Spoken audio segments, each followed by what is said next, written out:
For the entire life of this channel, we have known the name, the face, the beanie, the menace that is Timothy Poolerino. Timothy Daniel Poole, which is his real name, is a online personality, journalist, and political person that we've known for a very long time. And we know him for his awful takes around the 2020 election. I know him from around like the 2018 election and moving on from that. But his career being like a weirdo freak goes on for much longer than that. My bad. He's over 30 and he's had a very interesting and long career in the politics and reporting game. And so I want to talk about that, but I didn't want to talk about it more than the Daily Beast did, because they dropped an incredibly long and exhaustive article into the rise and the happenings of Tim Pool through his entire career up into today. And so over the last couple of days, I've been doing some reading into Timothy Poolerino, into some reading of this, into some of the accolades that he's been up to. And I got to tell you, it's incredible. And we should go over it. Did they reveal his hairline? There is no hairline, friend. There is no hairline. Let's take a look. By mid-afternoon on January 4th, it became increasingly clear that a slew of far-right actors were gearing up for violence at the Capitol. Tim Pool derided and dismissed the accurate reporting out of hand. In his mind, coverage of then-President Donald Trump's instigations and the mounting threats was yet another example of the media's depravity, he said. So we start off back at the January 6th, right at the Capitol, where days before, where people were like, hey, you guys got to watch out. These people look like they really want to storm the Capitol. They really look like they're not going to take this down easy. And when the senators are confirming those votes, I don't think that they're going to play nice. Donald Trump didn't put many guards up. We knew that they were planning on doing something. They came with gear and they talked about it on places like Twitter, on Facebook, on Parler, and they were going to make a mess. We all knew this. Poole didn't give it, and he actively downplayed it and actively tried to make people disbelieve their own eyes and ears about what the people were saying. These guys were like, we're going to storm the Capitol, we're going to kill all those, and we're going to make sure Donald Trump is president. And Tim Pool's like, bro, chill. No, it's actually not that bad. Come on, man. Come on, please. Come on, man. Please leave them alone. The mainstream media is so mean to them, bro. 2 days later, they stormed the Capitol. Newsweek says exclusive threat of pro-Trump violence in Washington overshadows inauguration security plans. They say while federal law enforcement agencies prepare for the inauguration of President-elect Joe Biden in 2 weeks, of which the National Guard will be there, they see this coming week as far more dangerous, wary of the threat of Trump-instigated and Trump-supported violence in the Capitol. Oh, I just love the depravity of these news outlets. When did Trump tweet, go get violent and instigate violence? Trump said, be there, it'll be wild. What does that mean? I'm having a party, everybody, you gotta be there, it's gonna be wild. What does that mean? Does that mean we're gonna bring guns and it's gonna be violent? No, it means we're gonna have a party. Trump said there's gonna be a rally, be there, it'll be wild. That's it. Has Trump said, you should go do X? The media in this country, it is fractured. Let me tell you this. The Trump world is, you know what, let me tell you. Trump supporters, many of which, not all of them, are moving further and further right. But it's a fracturing. When you see people like Linwood tweeting about Mike Pence going to prison, and then you see even Nick Sandman, one of the Covington kids, saying like this is a dumb tweet, you realize there are most Trump supporters, regular people who don't believe the crazy conspiracy nonsense. But the mainstream media may as well be the same as Q for all I care. They're going further and further right. I wonder what they'll do. What do you think they're going to do? Pool, what do you think they're going to do? But at the fall of 2020, the wildly successful YouTube pundit had spent countless hours hyping up the blinkered legal strategies and half-baked fantasies of voter fraud, animating the online right.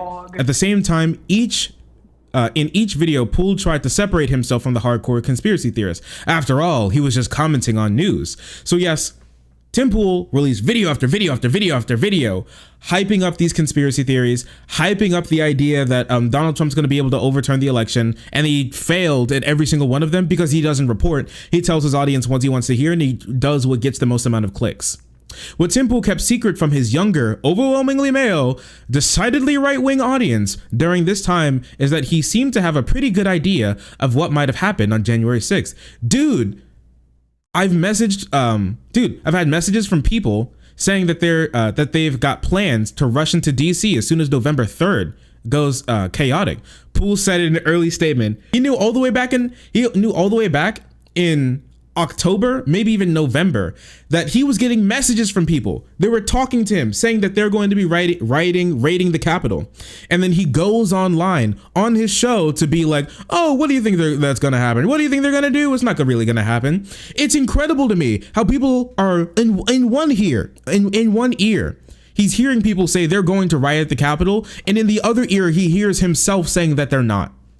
I knew he's a mix of dumb and disingenuous, but this makes me know that he is way more disingenuous than he is stupid. A few minutes later, Poole added, the right-wing militias, the Oath Keepers, the 3%ers, and the Proud Boys and Trump supporters are going to rush full speed into DC. They're going to take the White House and do whatever they can. Poole made these comments to the then colleagues in the media company he started. Following the month, Poole used his YouTube platform to say that the Oath Keepers have been unjustly smeared by the Southern Poverty Law Center. He habitually comes to the defense of the Proud Boys as well. Poole now postures as a rational centrist or disaffected liberal who grew to loathe the excess of the left. He says, who've supposedly capitulated to the agendas of Black Lives Matter, Antifa, Democrats, and big tech companies and feminists. Ew, women. He knows exactly what's happening. He has people talking to him. He just lies to get what's going to get him the most amount of money. Do you think that Tim Pool talked to Suspect Sushi? He may have. He may have talked to Suspect Sushi. I talked to Suspect Sushi. The dude seemed like a dipshit, and I do hope that he rots in jail. But, you know, we're just gonna have to see what happens. Where is he, in like West Virginia? I still have to figure out where his all of his like court stuff should be public, right? I may be able to, if he's getting charged criminally, I may be able to sit in. How funny do you think it would be if I'm able to sit into the crowd and watch Suspect Sushi get his ass clapped by the legal system? That shit would be hilarious. I'm thinking about it now. It'd be so tasty. Poole was at times reluctant to leave the safety of his hotel room, according to several of the nearly 30 former employees the Daily Beast talked to. He'd come across as uninterested in interviews, in interviewing subjects or doing much research. Damn, that sounds really, man, it sounds like the Tim Pool we know and I was going to say know and love. We absolutely do not love. It seems like the Tim Pool we know today. Some things never change, boys. During shoots, Poole's head was frequently buried in his phone, diligently tracking social media, only to blame his coworkers or equipment when he couldn't live up to his clippings. And he had oftentimes used a lot of his reporting to just draw attention to himself. We'll talk about that a little later in the stream. A coward and a phony, a joke, staggeringly ignorant, totally full of shit, not smart, and a bumbling doofus. Yes, common words. Have they been watching our videos? Common words from Tim Pool's own colleagues. Super interesting that they had all these things to say about him. Poole has discovered a style of commentary and an audience with a lack of knowledge or journalistic skill might not prove to be an impediment to success. In some ways, incurious and incapacity serves valuable attributes. So this is basically just describing like what we do. Okay. The only difference is I actually read. Tim Pool does not. He has very low reading comprehension and he doesn't care for what's true. All right. I do my best to bring you guys what I think is true. Tim Pool doesn't care about that at all. He found an audience that likes to click on things that makes them happy, which that validate their biases, that tell them what they already know and what they want to hear, that do not challenge them in any meaningful way. That's the audience that he's found, and it's very tasty to them because he's now racking up, what is it, $600,000 in just August of 2020? Whoo, baby. Rewarding high volume, sensationalized, and sloppy churn Pool specializes in. This is the state of YouTube.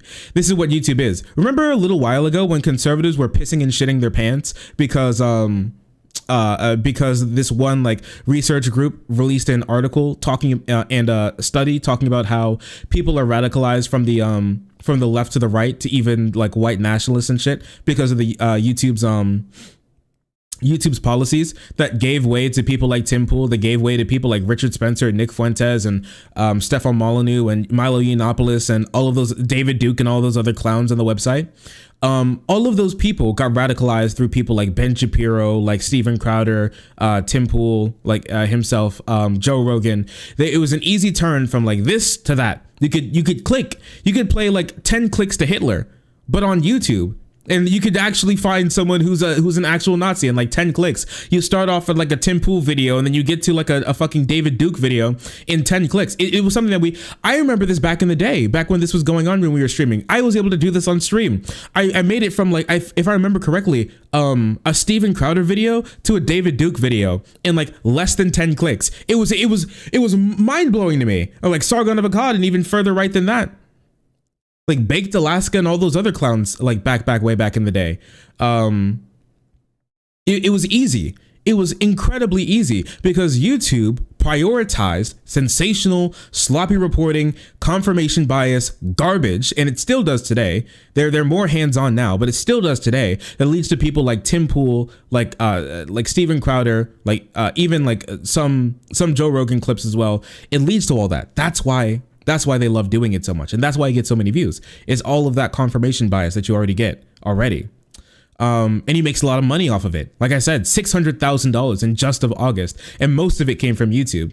In 2020 and continuing through 2021, a rotating cast of Stop the Steal activists, Capitol rioters, QAnon, Pizzagate promoters, 9/11 truthers, grifters, anti-vaxxers, anti-Semites, misogynists, cranks, and neo-fascists trundled down to Tim Pool's Maryland podcast studio to appear on Timcast IRL, his 2-hour-long YouTube live stream where Pool allows them to peddle their wares before 6-digit audiences and receive very little, if any, pushback at all. That's the stream that we saw when it comes to like people like Taro, who was king of the Proud Boys for a small amount of time until he was found out of being a Fed. I want sour Skittles? Heck you and heck off, commie. I know for a fact, he said during December 2020 live stream, the YouTube algorithm drives the majority of my content. And times he'll complain that YouTube is suppressing his content or will soon ban him outright. YouTube picks and chooses the content that gets views, which creators become famous, he told his Twitter followers. What? What did you take a... Oh, from last year? Yeah, I do remember her. Didn't strike you at all. Just magical, getting all of these subs. YouTube chooses who becomes famous and who gets views, and they chose Tim Pool to get views. Portion of the viewership is due to algorithms, and I'll admit this for myself too, because I'm not trying to drag anybody else. I know for a fact the YouTube algorithm drives the majority of my content. The reason you are all probably listening to this right now is because it popped up on your front page when you went to youtube.com. You thought this is an interesting conversation about Joe Rogan, you clicked it. Many of you probably aren't even subscribed. You just happen to be passing by. A large portion of viewership are from non-subscribers, and it's because the algorithm chose to promote you. Subscribe, by the way. And there it is. YouTube has changed a lot, but there are still people who get through the cracks. People like Tim Pool, who they'll easily promote, and not only promote, they'll hold up as journalistic hot pots that they'll just give to people. The YouTube algorithm got me to you. I mean, sometimes it does great things like giving me views, but sometimes it do bad things like giving Pool view bad. The main thing is that Pool is just so awful. He doesn't do any real research. He's not a real journalist. He doesn't have any real journalistic integrity at all. He knows what's going on. He knows what gets clicks, and he'll easily lie to his audience if he knows it'll make him more money, and he'll constantly flip-flop on what happens. He can easily say in one breath that YouTube is boosting his content, and YouTube's the reason he has all these subs, and YouTube chooses who gets famous, and YouTube chooses who doesn't. While at the same time saying that YouTube will soon ban him and they're suppressing his content. It doesn't make any sense. It's not meant to make sense. It's meant to drive engagement. That's the point. 3 years ago, Pool's channel was included in studies about how YouTube serves as a radicalization vector, algorithmically leading viewers to seek out far-right creators and content. The money and the fame radicalizes creators too. Despite his continued instances of being viewed as center-left, Poole routinely will deem it as a crucial sign pointing towards a civilization-ending crisis or imminent civil war. Sometimes he'll declare that the civil war is already underway. Who is to blame? A vaguely defined yet ominous and menacing left-wing other. And does that sound familiar to you guys at all? I know it does me. Something that he talks about constantly on his channel. This is the game that he plays. And the money, it can radicalize you too. We'll talk about that a little bit later. But it may not just be that you are radical, but once you stumble upon what may get clicks or may get views, you can instantly just go, let's do that again. Let's replicate it. Let's do that again, right? And you can go deeper and deeper and deeper and deeper into this hole. We go deeper into more sensationalized content because you know it'll get clicks. You know it's going to get clicks because of how sensational it is, but because how many people will click on it. It's that type of content. And that can easily lead you to like racism, sexism, or passing it by, or downplaying it, because that can get you a lot of clicks as well. As a matter of course, Poole depicts people in the groups on the left as potential bomb-tossing radicals, authoritarian lunatics. Cultural shifts and gestures towards social and racial justice will lead to chaos and gulags, stalked with the victims of moral policing. You want to flee the cities and stock up on firearms like Poole has done himself. That's why he lives on his $1 million like skating compound bunker that just in case they come for him, the wokies, they come for him, the wokeites, the woke arenas, they're gonna clap him down, chief. At any moment in time, they're coming for him. And this is what I was thinking. You know what, man? I thought if Joe Biden wins, then this whole country is gonna go so far woke, so fast, your head will spin, and no one will do anything about it. But if Trump wins, the insane woke people will start some kind of civil war. I think that they'll try. No. Listen. If Biden wins, then all of these conservatives and all of these people who are complaining about the stuff will sit on their hands and say, "Oh well, I don't like it." And they'll do nothing about it. I want you to understand something. They have been going to residential neighborhoods, and they did it yesterday in Kenosha, screaming, "Wake up!" They've been doing it in various other cities. I want you to know what this GoFundMe means. He was a hero. That's right. When the mob comes to your house, like they did to the McCloskeys, and they threaten you. Just so you know, if that name doesn't ring a bell, or it does ring a bell and you don't know where you've heard it from, the McCloskeys were those like GTA 5 dumb fuck rich people who own the most expensive house in all of St. Louis. Remember when that BLM group were marching to the mayor's office in St. Louis, and they stepped out of their house ready to like shoot down people walking on the sidewalk because they don't like them filthy urbaners coming like near their property. Like those guys, those are the people, those good old God-fearing Americans who weren't doing anything but brandishing firearms at people walking by their house. They came for them. The wokes came for them. No, those people, wake up. And they tell you they're going to take your home and burn it to the ground. And if you try to defend yourself, they're going to come out in the media. They're going to launch these finance campaigns and say, you're the bad guy. The regular person living in their home saying, please leave me alone. And I've said it over and over again. You think they will pass over your house? No, they won't. They're going door to door, figuratively. They will. Didn't you just say that they'll go door to door literally? Wait, what do you? They will go door to door figuratively. But then he explained how they're going to come door to door literally. I don't. That part was for the YouTube mods. That one was for the mods. He didn't want to get clapped there real quick. So yeah, this is the shit that he peddles 24/7. Bro, I'm scared right now, dude. I'm scared of Tim Pool. Yeah, and I'm scared of the wokeites, the wokes. They're coming, and I'm so scared. Don't be scared. Go get you a big booty Latina. It's a trajectory I've seen before, almost always with young and youngish men who are laser focused on making their own careers and arrive at racism and misogyny almost by accident, because that's what gets clicks. And that's what he does. That little like rant there, that was for clicks. Do you think Tim Pool really thinks that a BLM is going to come to your house and then take your home? No, he doesn't. No, he doesn't. He explains as much in DMs with people. He doesn't care. That's not actually happening. But it gets clicks. It's a great little speech. It makes waves on Facebook every now and again. And that's what he cares about, the money. Ooh, and now we get into the building of Tim Pool. Probably one of the craziest parts of this article, the buildup of Tim Pool. Ooh, baby. He's making them sound like a biblical plague. Yeah, there will be no Passover, okay? There will be no Passover. Put your, you have to print out your receipt to donating to a BLM foundation on your front door, or else the woke mob will not pass over and they will reap your oldest son. He attended a private school, though, through the 5th grade before transferring to a public school and dropping out by 14. After a year, he received all Fs on his progress report.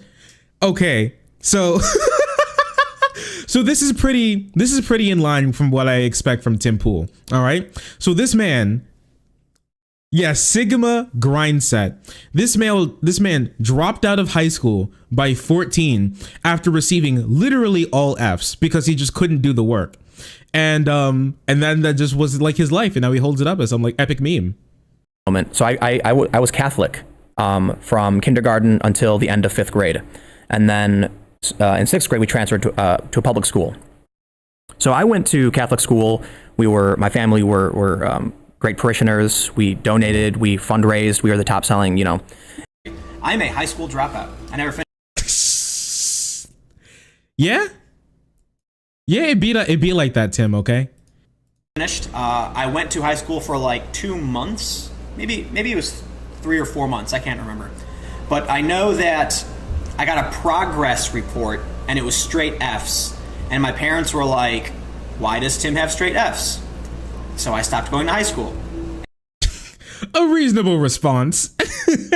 A very reasonable response to getting all Fs. Not let's do better at school. Let's just drop out. It explains so much. Actually, he goes on to explain even more. And then I just started, playing guitar, skateboarding, and I did correspondence school. So I got sent books. My dad would come and make sure that I was like taking tests and reading them, but I never finished that either. Honestly, you know what? It says a lot. It says a lot that that this is where he started, dropping out of high school and not even finishing the work that he did at homeschool, and then he just skateboarded and played the guitar. Sounds exactly like the Tim Pool that I remember. And here's the funniest part. Okay, you saw that, how he wasn't able to do literally any work and then dropped out. Here's the funniest part about that entire thing, where he was like, Tim never finished high school or college and is proud of that. My comprehension level was much higher than my teachers. That made me miserable and I quit.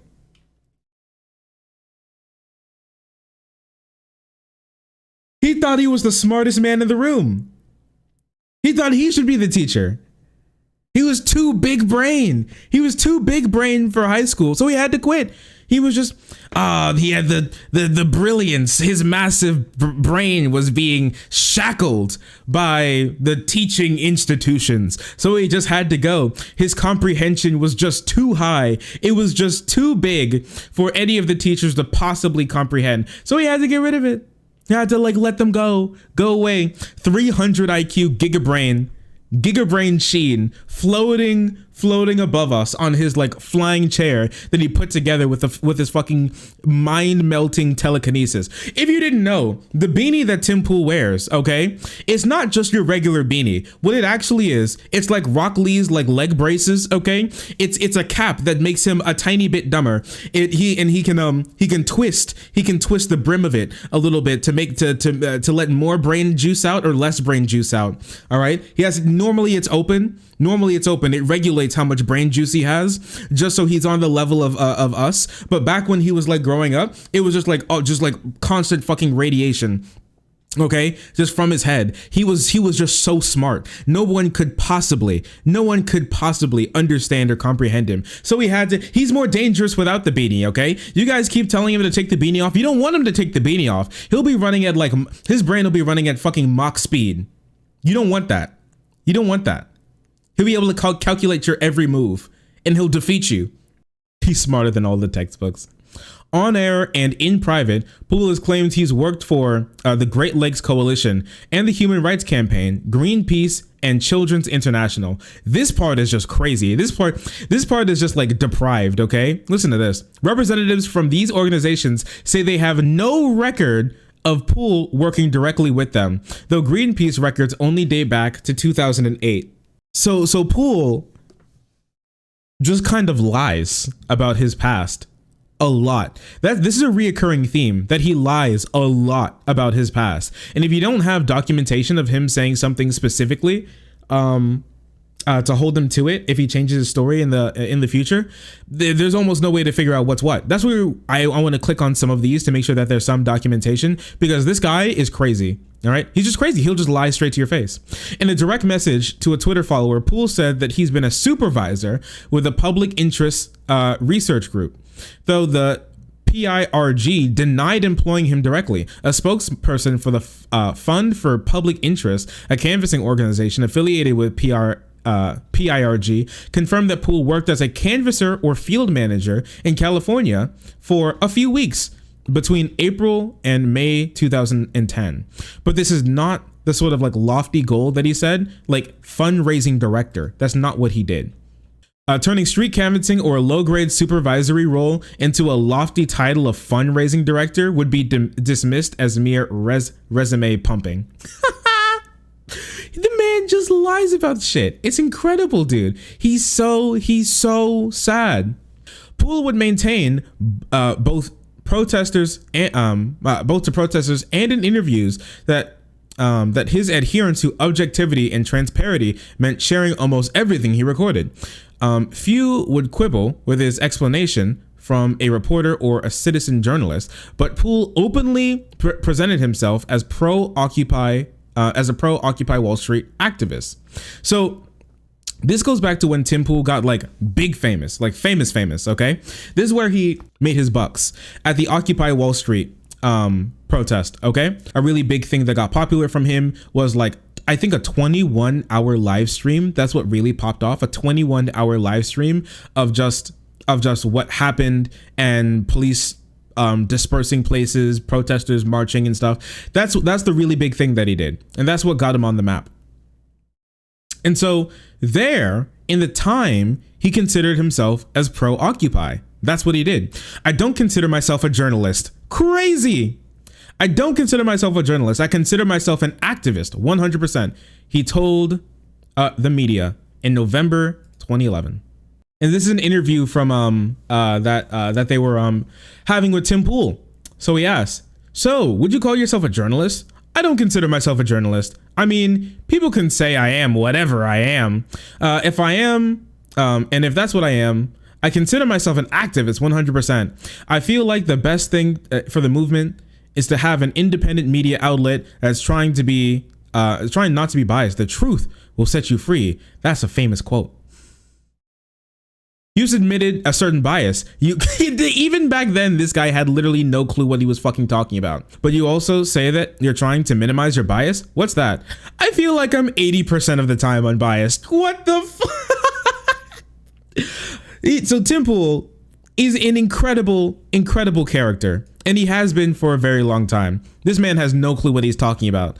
Listen, I just think I'm like 80% of the time unbiased, but the 20%, I'm an activist. What the fuck?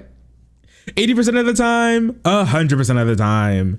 That's how it goes, boys. That's how it goes. I'm not an activist, he told El Paris. And then once again, he changed tune. My man just fucking flip-flops 24/7. He does not care. He does not care. I try not to take sides, which has led me to have more than a few confrontations with activists.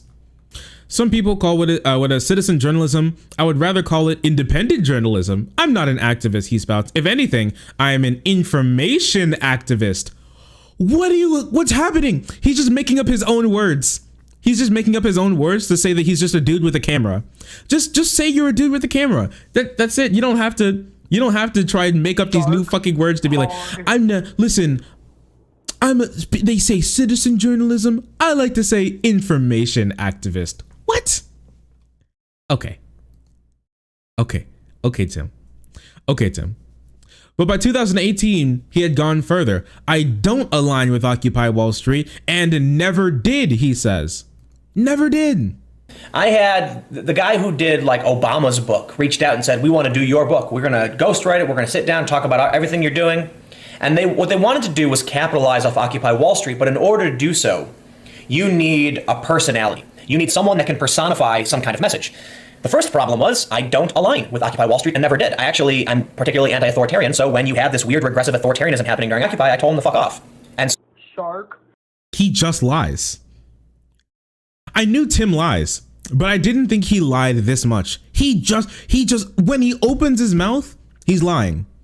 He'll just say what's the most beneficial to him in the moment. That's all he cares about is his money and what he says in that moment does for him. That's it.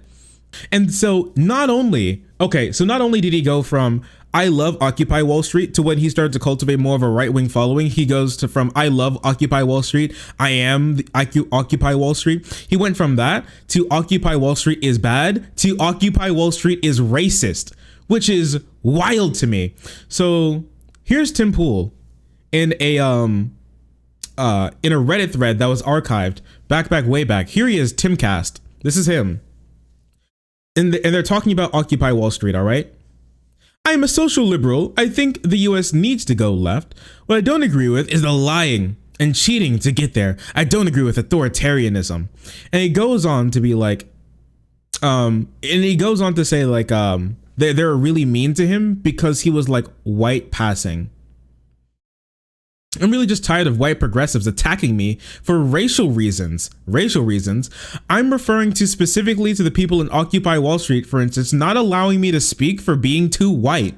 So this man is just like pulling the race card now because it's politically efficacious for him. He didn't bring this up at any point in time. During all of his time at Occupy, the only thing he said was, I love Occupy, I am Occupy. And he was there a lot. He was a big part of the movement. And then as soon as it's ready for, he pulls out the fucking race card. He pulls out Idpol. He pulls out the race card on him. This guy's incredible. He's such a slimy scumbag. Scumlord has opened up.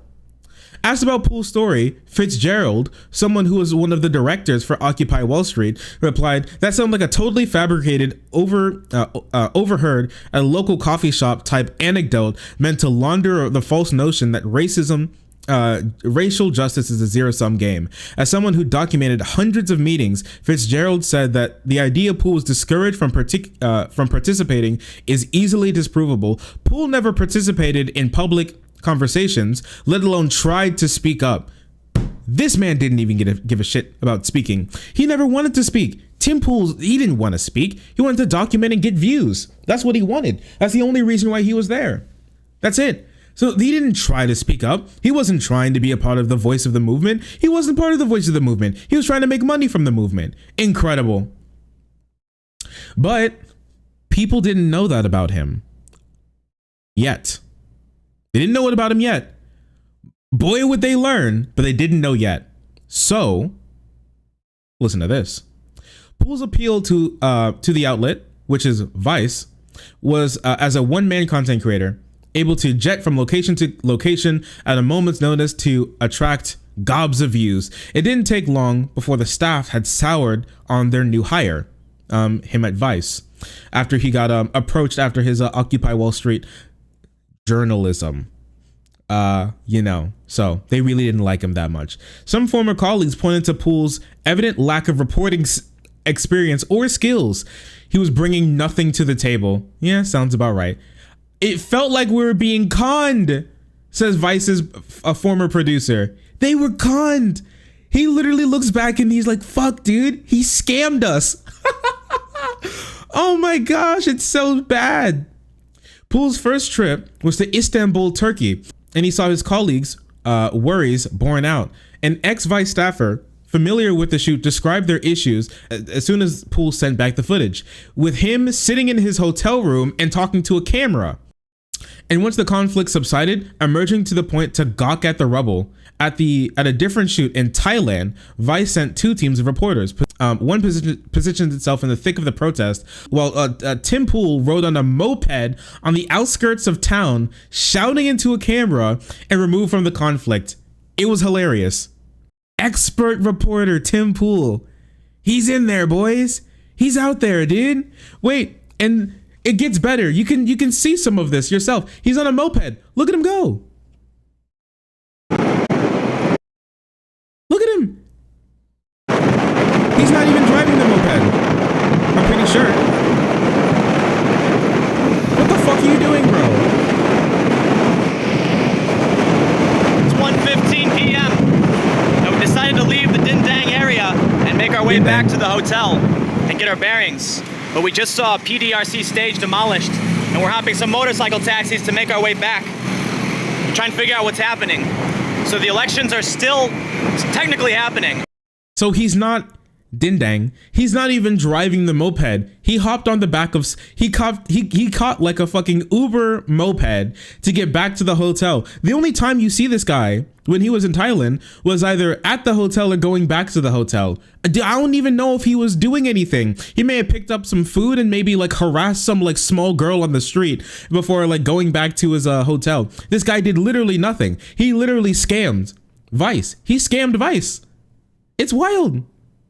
It was hilarious. That's all he did. And then he likes to talk such a big game about how he's this like big dick reporter who was on the front lines 24/7. And I promise you, it gets even better. According to Pool, he was forced to flee the country, Venezuela, after a high-profile pro-Maduro media outlet accused him of being a spy. Should he ever return, he will be killed, Pool claimed.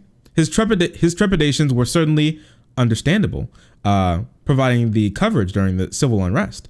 But Pool has trouble fessing up to his fears. Multiple Vice sources said instead he'd toss out thinly veiled excuses, pinning it on his reluctance to leave the hotel on a problem with technical gear or producers not comprehending the severity of the situation. Then why are you on a reporting team going into like these situations, dog? Then just stay at the office. It's fine if you want to stay at the office. Don't pretend like you're gonna run right into like civil unrest and then just sit in your apartment, bro. That's a waste of gas.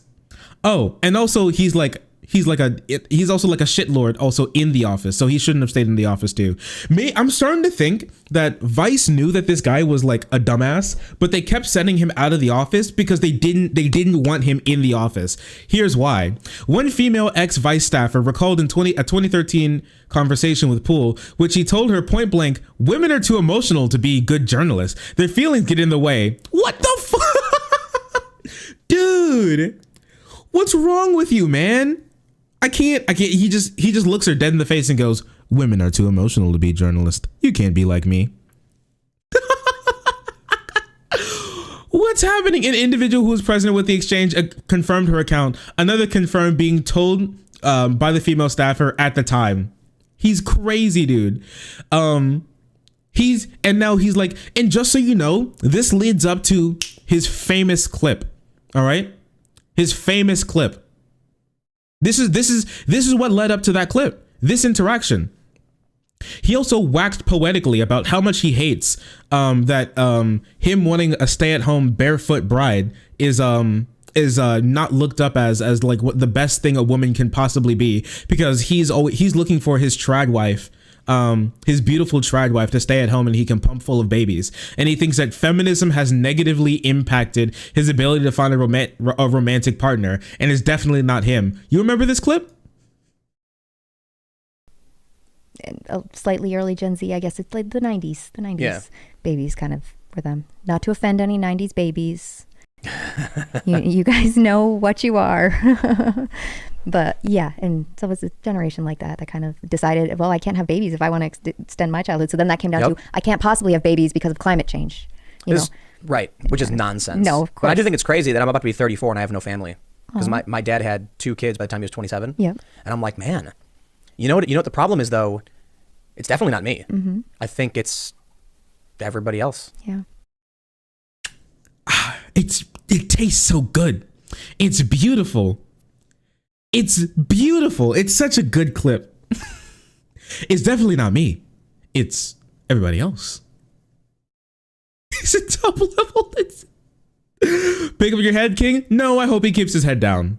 Keep it down. He doesn't deserve that crown. Absolutely not. And now back to Vice. Back to Vice. Vice also provided reporters working in conflict zone with protective gear. Tim Pool would wear his flak jacket around the office, multiple Vice sources said. So this guy, okay, would not go into the middle of protest. He would run away from political unrest. He would sit in his hotel room. All the while, if you remember that clip that we just watched, he was not wearing his flak jacket. Yet when he gets back into the office, he struts around in his flak jacket like he's some like big dick badass who just went recording in the middle of a fucking war zone, dude. Who are you? Who is this man? And some called it laughable. They called him a poser, but others found it downright offensive that he would just do this. Because the thing is, Vice has actually had staffers thrown in jail by hostile governments. Vice has had staffers kidnapped. This has happened. Vice reporters have gone into these conflicts and they haven't come back for a very long time because they were like kept in jails. They were held as like political prisoners. Not good things have happened to Vice journalists. Tim Pool did not put himself into any of these situations, and then he strutted around the office saying that women can't do journalism because their pussy hormones make them incapable of doing real journalism, as his colleagues are busy like running away from hostile police and trying to get back to their hotel room before they get kidnapped and waterboarded.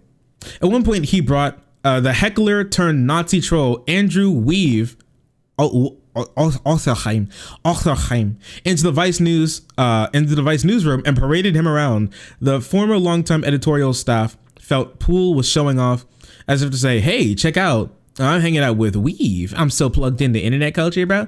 I'm such an internet star, bro." Publicly, Poole has repeatedly stated that he was the first and founding member of Vice News. Well, to be honest, the changes were coming before 2017. And to be fair, I was only there for about a year and a half. I was there because it took a long time to negotiate, but I convinced them to do real news on the ground reporting. They wanted to do something where it was like documentaries from the field. They would call it Vice News. I said, send me on the ground to cover these things. Initially, I was going to go to Ireland. I believe it was Ireland. And then Turkey's Gezi Park protests erupted, and I said, get me on a plane tonight. They did. The coverage got tens of thousands of views. It was groundbreaking for them, and they were really excited and said, let's do legit news. I like how the first thing he thinks about when he goes to like civil unrest and people fucking dying is like, look at all the views I got, dude. Look at the view. Maybe that's why he identifies so strongly with Donald Trump, because when Donald Trump talks about some shit that he's going to do, the first thing that pops up into his mind is how many like internet clicks he's going to get, and not like how it's going to help actual human beings. Who knows? The outlet had been sending reporters to cover stories from far-flung locations since back in the mid-2000s. Oh, geez. Poole has insinuated that his colleagues were lazy and overpaid, citing conversations with a couple of unnamed former Vice employees. Poole said they were going woke led to the downturn in financial and otherwise unnamed investors' capitulation to feminists following the high-profile sexual harassment allegations from Vice in 2017.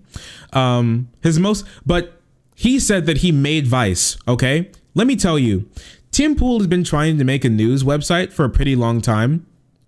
Let me tell you how that went. Remember the story with Tim Pool's cat? His most recent attempt in creating an independent news site imploded in January. Despite crowdfunding $1.2 million in 2019, in the aftermath, 2 employees alleged Tim Pool kidnapped a cat.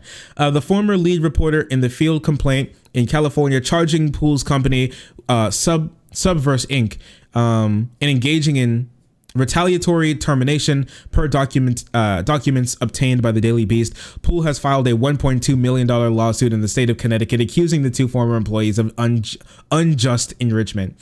So basically what happened is that when this company was falling apart, there was a really big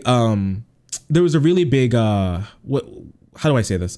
Disagreement with what money should go where and whose assets were whose. So Tim Pool needed a stronger bargaining chip. So what he did was he kidnapped one of their cats. He held one of their cats fucking hostage until they until they let go. Tim Pool's disgruntled ex-partners say he used a cat as a bargaining chip in an ugly business negotiation. Pool says he's innocent. Yeah. He fired one of them for talking back, and then the other one, he stole their fucking cat.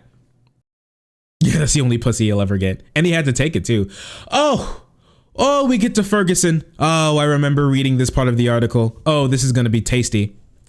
The other parts were tasty, but this is tasty as well. The summer of 2014. What a strange year. Obama president, Ferguson happened, and Tim Pool was actually in Ferguson. Let's talk about it a little bit.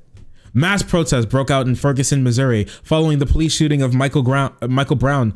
Vice sent 2 crews, one including Tim Pool, asking questions and interviewing protesters. Interviewing protesters and residents didn't seem to pique his curiosity. Pool tended to keep his head buried in his phone. It was so bizarre, one staffer said. It was all about him. It's great shit. It's amazing.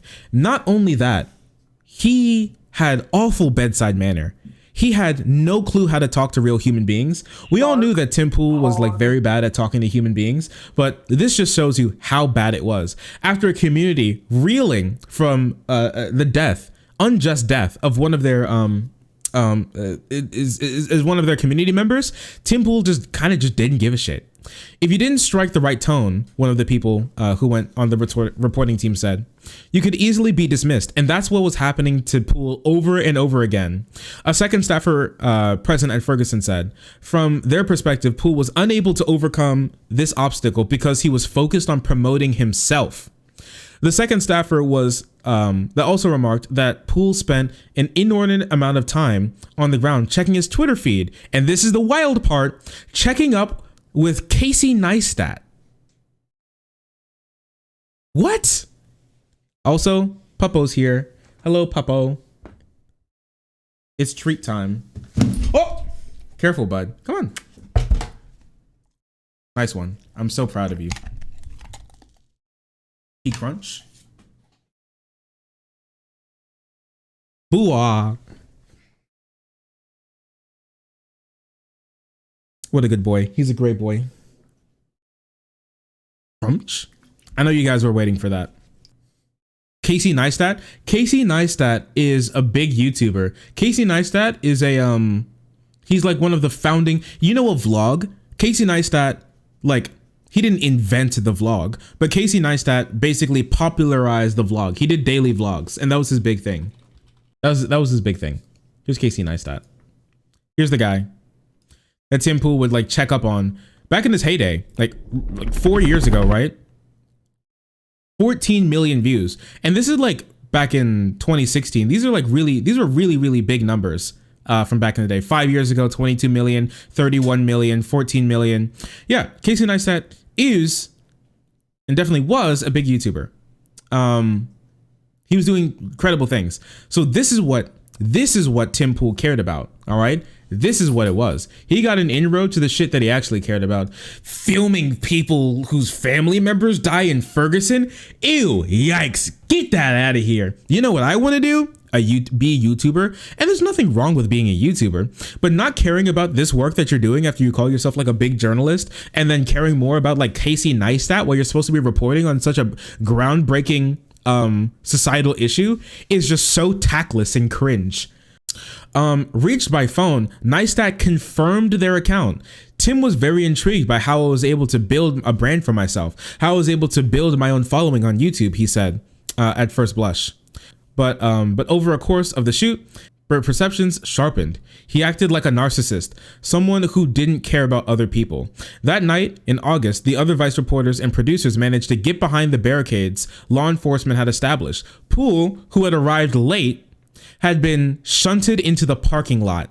He didn't even show up on time. He didn't even show up on time while he was reporting in the field. He was just wandering. He was doing whatever. He didn't care. The live stream video from that night shows two different feeds. Poole's was shunted into the lower right-hand corner, and other Vice crews took up the rest of the screen. The comment section of that evening unfolded. Viewers treated the two feeds like it was a competition, and Tim Poole was losing. This is beta energy, alleging that the New Yorker and the Vice camera woman, not him, wanted to remain in a safe terrain and instead preferred to interview Reverend Jesse Jackson. Meanwhile, he took to the streets to cover what's happening, where he said grenades were going off. Guess which one got more views. None of this is accurate. None of it is accurate. Oh my gosh, he's such a clown. So, per multiple Vice sources, the camera woman he was referring to was his producer, who had gotten past the barricades and set up by the cops to cover what was happening in the streets, not Poole. The brief interview with Jackson took place earlier the following morning after the all-nighter spent shooting and editing, not while the protest was taking place. And it never aired on Vice. And it was other crews' videos, not Poole's, which drove viewership. This is the saddest man I've seen in my entire life. He's the saddest man. The saddest possible man. He does nothing. He shows up to places late, and then he lies about it to try to retcon his own history to make him seem like some sort of big dick journalistic badass when he shows up late, does nothing, does no good reporting, and sits in a parking lot with the camera on himself while people are like dying in the streets. Following the publication in December 2017, the quotes from Poole about Ferguson were removed from the New Yorker story titled "The Live Streamers Who Were Challenging Traditional Journalism." The magazine wrote that the changes were made because of Tim Poole's statements contained several errors. He expressed similar sentiments recently on YouTube, calling it a fake story. But in 2018, Poole said that he disagreed with the while he disagreed with the framing, the reporter who written the article does a good job and had been fair. So in the time when he didn't think it was going to look bad for him, he said that the reporting was fair and they did a good job. Now that he wants to retcon his history, he says this is like fake news, fake story, and they're lying about him. Credible shit. Public debate? Leave it Wild West. Let's play a game. Andrew Marantz of the New York Times. I know Andrew. I'm sorry, of the New Yorker. Mishmashed two quotes of mine from it was a one long story with different chapters per se. And he took one quote and one quote, he mashed them together. It was about Vice. Vice took issue with the statement provided. So in order to avoid my response, Marantz or someone added to the article, quote, "An earlier version of this article included a quotation from Tim Poole concerning Vice News' coverage in Ferguson. The quotation has been removed because it contained several errors." That's vague. It sounds like the errors were mine. It was a quotation provided with errors in it. That's the clever. quotation was theirs. Oh my gosh. Wow. Really? Wow, Tim Poole.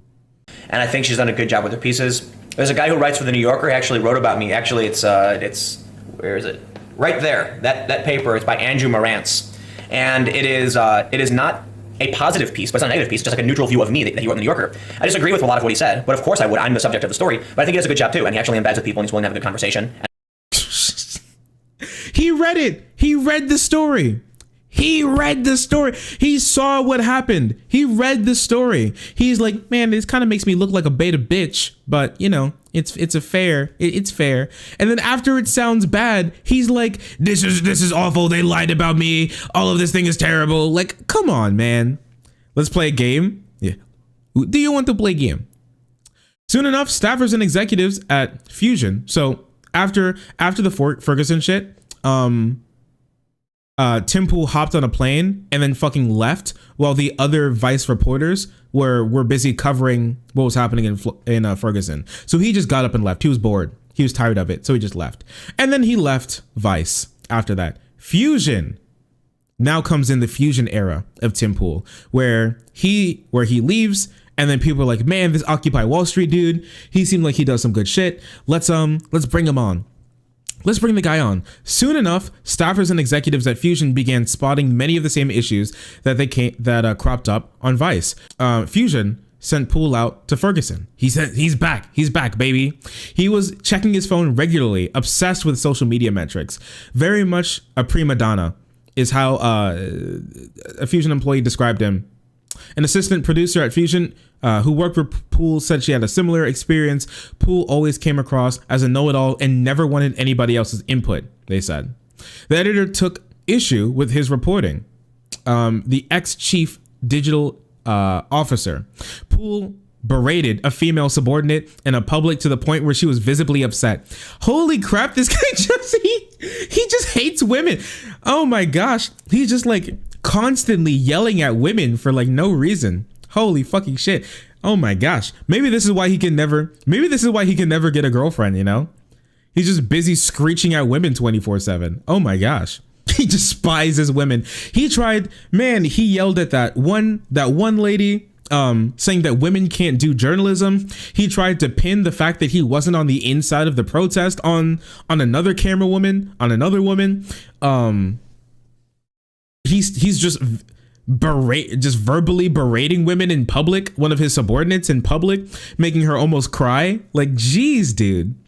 Who could have guessed? Yeah, who could have seen this coming? Poole indicated in a Reddit AMA that Ellenberg had given him and other Fusion staffers marching orders to side with the audience. The ex-Fusion boss does not recall saying so, nor does Poole's description match company policy. So when Tim Poole left Fusion, mostly because he probably didn't do any fucking work, he basically wanted to smear the company. He says that they gave him marching orders. They told him that he needs to side with the audience and not say anything that's true. And that's why he had to leave, because they were losers and they were liars and he was the only one trying to do the real factual journalism on the ground. He was the real one. Everyone else, cringe. Everyone else, liars. Okay. Liars. So he goes on, this is basically his beginning of trying to rewrite his history with a lot of these companies. And if you hear him say anything about these companies, more likely than not, it's a bold-faced lie, because all he does is lie. Now, the Daily Beast reached out to Tim Poole for comment. And so obviously he commented. 20 minutes after the above message beginning, with Casey and I talked a lot about, was an email Poole sent to a second comment. I need to clarify the time frame because, clear if I wasn't, Casey and I didn't talk marketing in Ferguson. I went to work with Fusion after that. I didn't start anything on my own. I was in the Beam conversation. It was about a week after we met up in DC. So yeah, he was talking. So he confirmed that he was talking to Casey Neistat while he was supposed to be busy reporting on Ferguson. Incredible, incredible shit. I have not predicted a race war. I predicted a civil war. Oh, my bad. I'm sorry, Tim. I'm so sorry, Tim. Oh, I can't believe people have lied about Tim Poole like this. Tim Poole discussing his predictions for civil war and escalating racial tensions. Okay, so it's not a race war. It's just a civil war with racial tensions. Thank you, Tim Poole. Big brain, Tim Poole. It's a civil war, not a race war. I heavily implied, but it's between white people and minorities. Listen, it's not a race war. It's just a civil war between white people and non-white people. What do you mean, bro? What do you mean? Since being liberated from working with editors and producers, this is a horrible thing for Tim Poole. All right, being able to say like whatever the fuck he wants.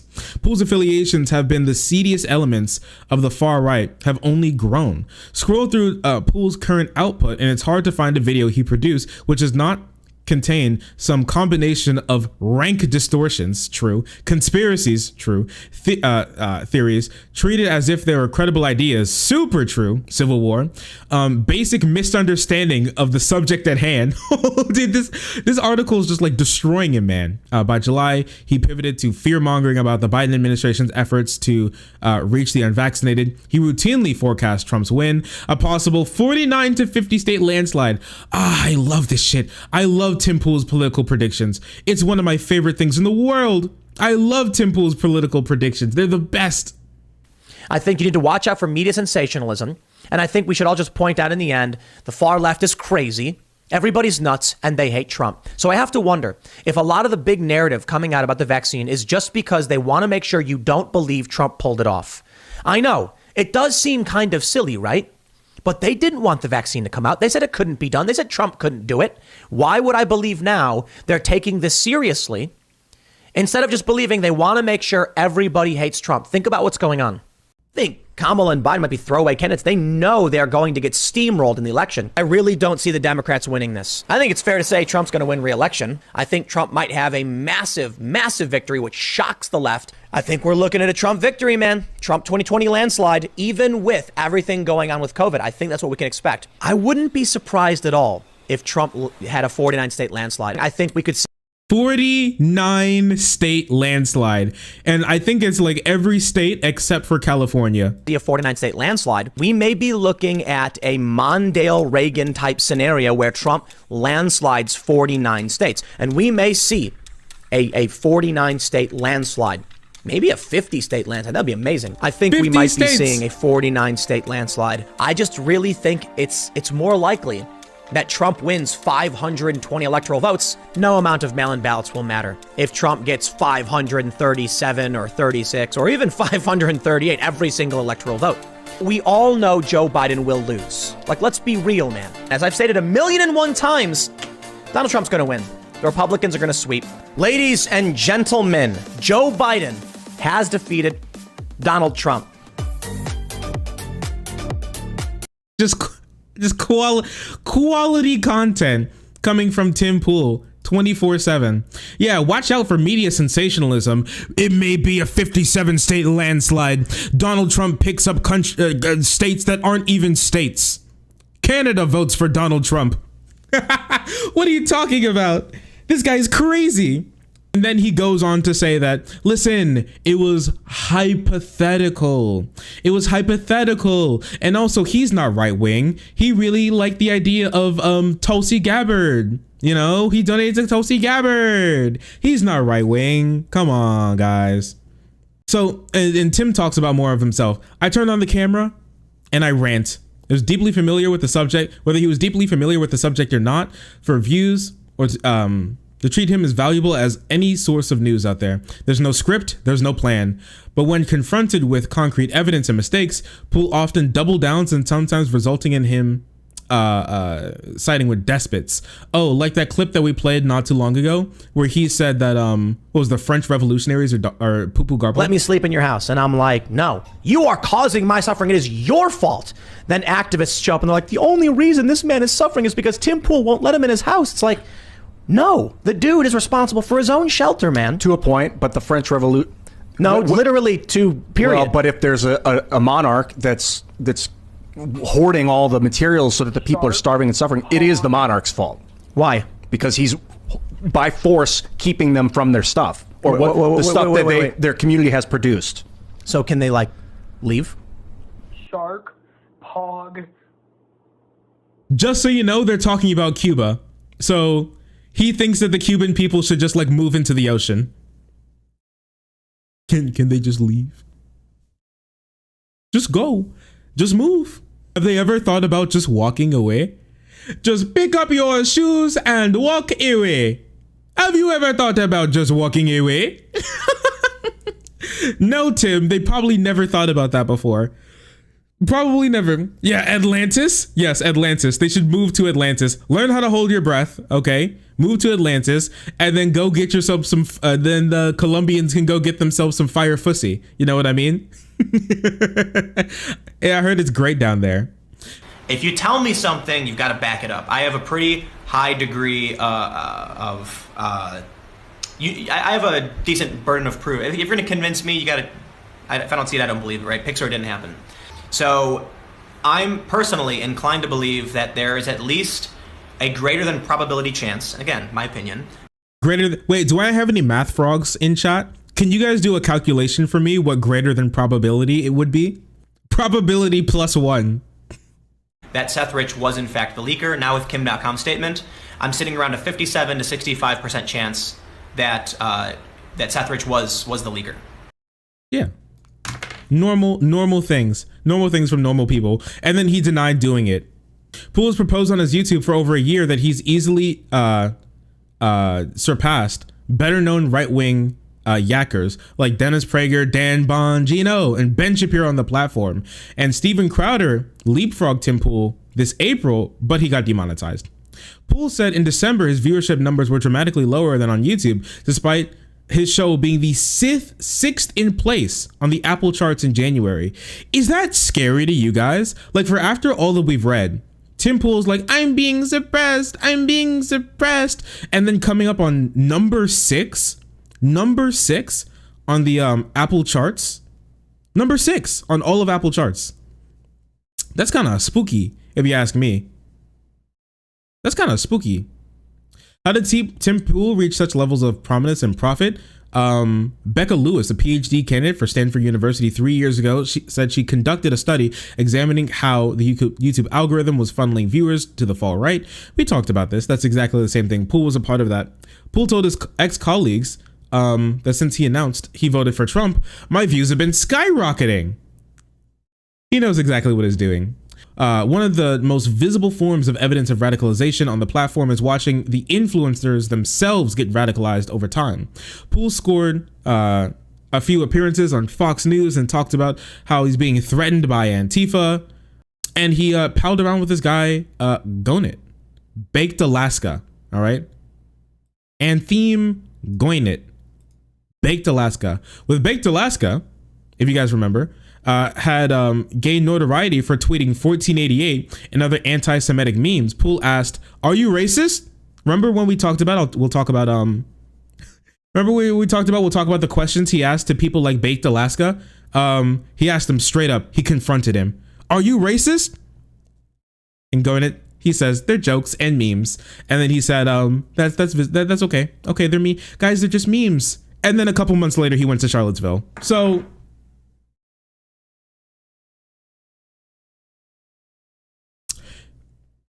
You know, I mean, expert level journalism. Oh yeah, and then he hung out with Sargon. You guys remember Sargon, right? You guys know Sargon. Lormbosa, director of the White House of White Noise, did a 2020 documentary featuring white nationalists like Richard Spencer. Was in town doing preliminary research at an Airbnb. He rented with a handful of far-right figures. Lormbosa drew the ire of Poole and Benjamin, a YouTuber and a staunch anti-feminist who told jokes about sexually assaulting a member of the British Parliament. Yes, it's Carl. Yep, that's him. It's Carl. Carl gone. The two were a nightmare, he said. Oh no, Tim Pool, what a fucking nightmare. He called them fake news and he called him evil for working for a mainstream news outlet. And then he brought out like consent forms, like release forms, so they can basically use some of the stuff in the documentary. And Tim Pool lost his dang mind. Crazy stuff. Later that night, Lormbosa recalled Benjamin railing against the media coverage of race and equality issues, Tim Pool concurring the media was lying to the public and focusing on these issues in order to purposely start a race war in America, he said. They kept saying that. Remember when he said he didn't do that? Oh, and here's a really nasty thing. The associations continue with that day. Remember Enrique Tarrio? When Tim Pool had Tarrio on his show, basically after that happened, Tim Pool made a tweet about how the Proud Boys were beating up some Antifa people. They were walking around bludgeoning leftist people in the crowd, and people recording in Salem, Oregon. Tarrio messaged Tim Pool after he made the tweet. He said, "You're gonna get my boys hurt." He claimed Tarrio told him. At his request, and perhaps without checking to see if Tarrio was correct, Tim Pool deleted the tweet and posted a new one, wrongly telling his hundreds of thousands of followers without disclosing where the info came from and that the Proud Boys were not involved. Ah, yes, just normal things normal reporters do. Apparently, these guys are not the Proud Boys. Whoever they are, I'm glad they got arrested. Y'all should have let the cops handle things. Oh, it's incredible. You want to be like Antifa and have it? I'll look forward to you both sharing a cell. Thank you. Thank you, Tim Pool. You do such great work for the journalistic movement. This guy's a menace to society. 5 weeks later, sit down, Kane.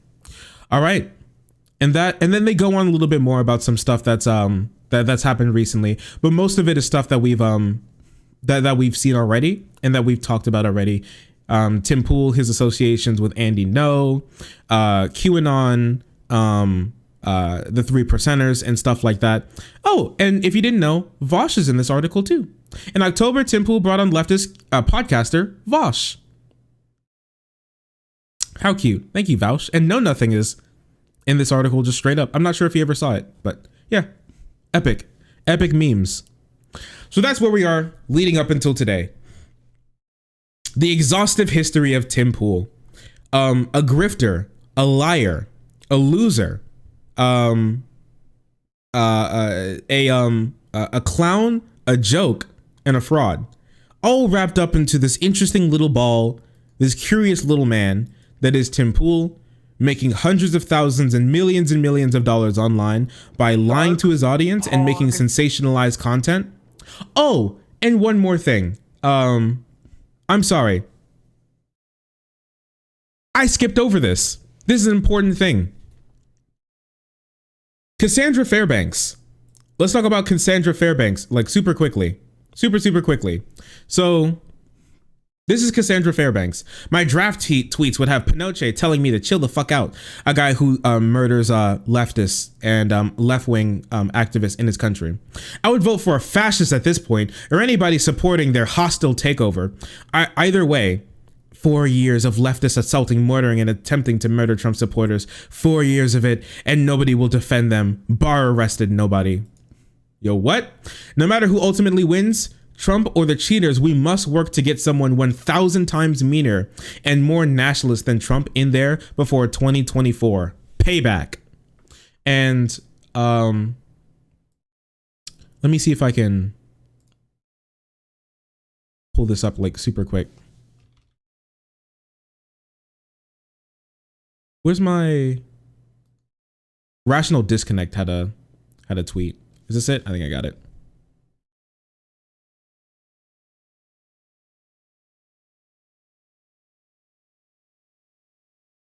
Russiagate has got nothing on the shenanigans and hellfire we're going to throw at the admin if they pull off this steal. I don't want Trump to win so badly. I didn't want Trump to win so badly. I would be absolutely giddy about the level of torment that we're going to send their way. And Tim Pool. Well, you were talking about having Cassandra Fairbanks do fact checking, though. That's a little. I wasn't talking about having Cassandra do fact checking. Okay. No, I'm friends with Cassandra, but Pretty sure you were.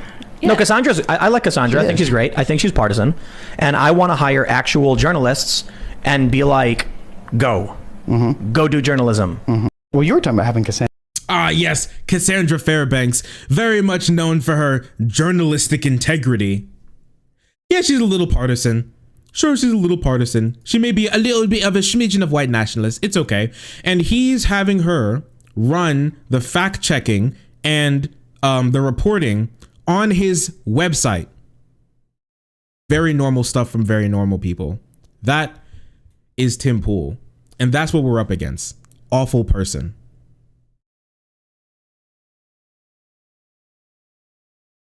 And people lied to me? Oh, okay. That's fine. It's okay. We don't need no dang raids. I have you people, and I love you guys, okay?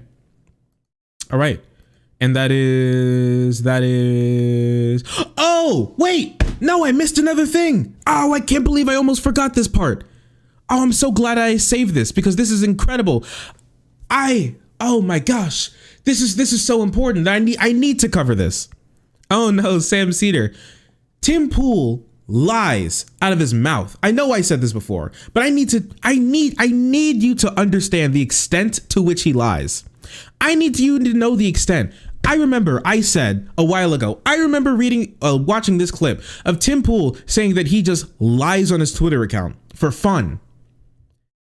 He lies on his Twitter account for fun.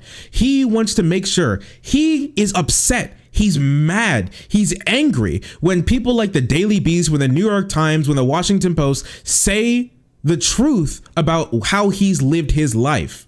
So instead of coming to grips with what he's done, coming to grips with his lies and saying, yeah, that was a lie, that was bad, that's unfortunate.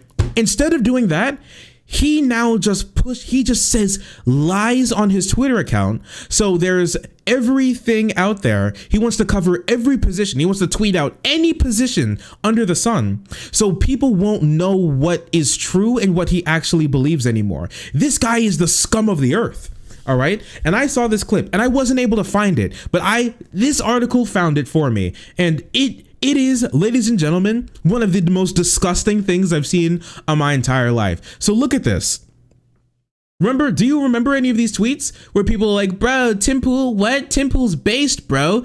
Trans rights are human rights. What is this? Impeach Brett Kavanaugh.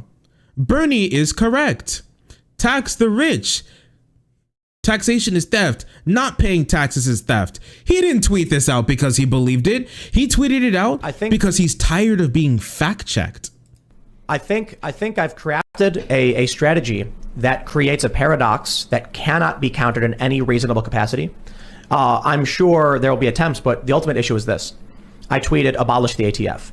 I tweeted abolish the IRS. Which one of those, if any, are my actual opinions? I also tweeted, there was a study saying that, Fauci said something like COVID lockdowns. Or they said something like, we don't know if there's ever going to be an end to the pandemic. And so then I said, okay, then release all the restrictions. There's actual opinions in there. Which one's the real one? Maybe you can come to one of my, podcasts and try and figure out how I really feel about things. Do I really want to abolish the ATF? I said abolishing the police is wrong. What's my real opinion? Go ahead and figure it out, journalists. You won't be able to, which means any tweet ever used by any publication from me will be them publishing complete bunk BS, because you will not be able to determine which one of my tweets is real. It's like a cartoon movie. It's like a cartoon villain scheme. Big brain. If I constantly lie, they'll never know which one is the truth. Like, come on. Can't you be just normal for once? Can't you just not lie?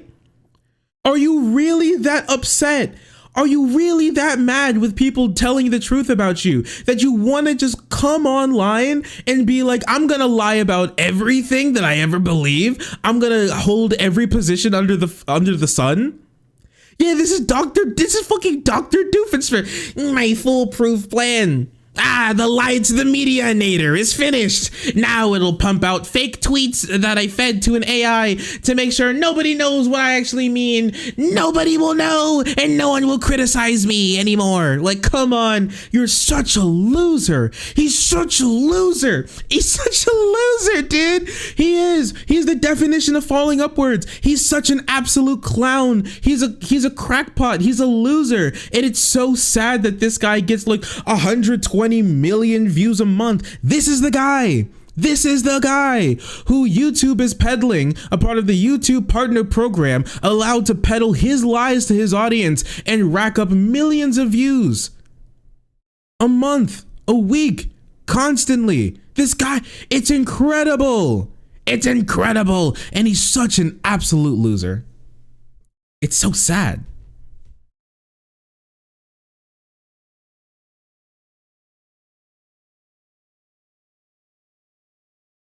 Oh my gosh. Watch Shark 300 on Twitch for more content. Thank you guys. Thank you. Appreciate it.